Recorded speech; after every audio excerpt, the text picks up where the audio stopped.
बिहार में मौजूदा स्थिति लगातार बदल रही है।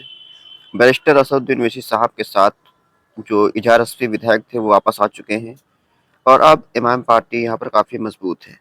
महागठबंधन की तरफ से एक प्रेस कॉन्फ्रेंस की गई थी जिसमें ये ऐलान किया गया कि तेजस्वी यादव महागठबंधन के मुख्यमंत्री के उम्मीदवार हैं और मुकेश साहनी जिनके समाज की आबादी मात्र 2% है बिहार में, वो डिप्टी सीएम पद के उम्मीदवार हैं। और मुसलमानों को इस महागठबंधन में क्या मिलेगा, इसको लेकर कोई क्लैरिटी नहीं दी गई है। अब बिहार के मुसलमान, खास तौर से सीमांचल के इलाके के मुसलमान, असमंजस में है कि जिस महागठबंधन की सरकार बनाने के लिए वो लोग लगातार मेहनत कर रहे हैं और महागठबंधन की सरकार तेजस्वी यादव को मुख्यमंत्री बनाने के लिए कर रहे हैं, उनको आखिर इस सरकार में क्या मिलेगा। बिहार के अंदर 14% यादव समाज है और मुकेश साहनी की पार्टी वीआईपी साहनी समाज 2% है, मल्लाह जिसको बोलते हैं। अब मुसलमानों की बात करें तो मुसलमान 19% है बिहार के अंदर।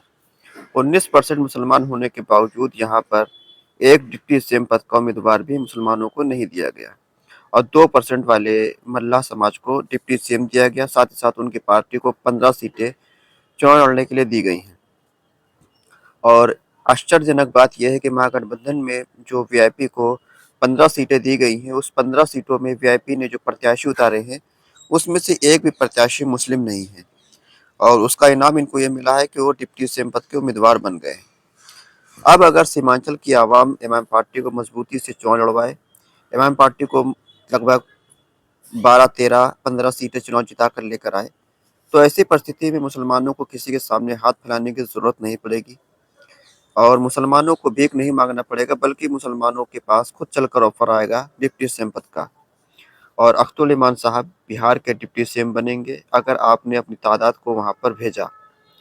सरकार बनाने के लिए जरूरत पड़ेगी तेजस्वी यादव को, तेजस्वी यादव खुद चलकर सीमांचल आएंगे और सीमांचल में आकर इमाम पार्टी से समर्थन मांगेंगे। आप देख रहे थे कि हर पार्टी के नेता, बड़े बड़े नेता पटना के अंदर टिकट के लिए लाइन लगा के खड़े थे, राबड़ी आवास के बाहर, कोई नीतीश कुमार के बाहर, कोई भाजपा के बाहर। लेकिन सीमांचल के इलाके के अंदर लगभग सैकड़ों लोग आए हुए थे अख्तुल इमान साहब के घर पर टिकट मांगने के लिए। तो ये तब्दीली होती है, ये होती है हिस्सेदारी, ये होती है क़यादत। जहाँ सीमांचल के बड़े बड़े नेता जो अपने आप को मानते हैं वो पटना में और वहाँ जाकर लाइन लगाए हुए थे, वो वहीं सीमांचल का एक बेटा सीमांचल पूरे बिहार से आए हुए लोगों को टिकट बांट रहा था। तो लीडरशिप की क्वालिटी अख्तुल इमान साहब में है और अख्तुल इमान साहब को मजबूत करना हम सब की जिम्मेदारी है। बिहार के अंदर आने वाले विधानसभा चुनाव में वक्त बहुत कम बचा है और सीटों का बंटवारा हो चुका है, टिकट का बंटवारा हो चुका है। आपस में इख्तिलाफात भी हुए हैं टिकट के बंटवारे को लेकर, लेकिन ये बंटवारा जो हुआ है टिकटों का, इसको लेकर बहुत से लोग संतुष्ट हैं, बहुत से लोग असंतुष्ट हैं। लेकिन देखने वाली बात ये होगी कि मजलिस के जो अध्यक्ष हैं बैरिस्टर असदुद्दीन ओवैसी साहब, वो जब बिहार के अंदर दौरा करना शुरू करेंगे, क्या अपने रूठे हुए को मना पाएंगे वो, या फिर जो रूठे हुए हैं वो इसी तरह रूठे रहेंगे और इमाम पार्टी को चुनाव में नुकसान पहुंचाएंगे। बिहार में मुसलमानों की हिस्सेदारी और क़यादत की पार्टी इमाम पार्टी है।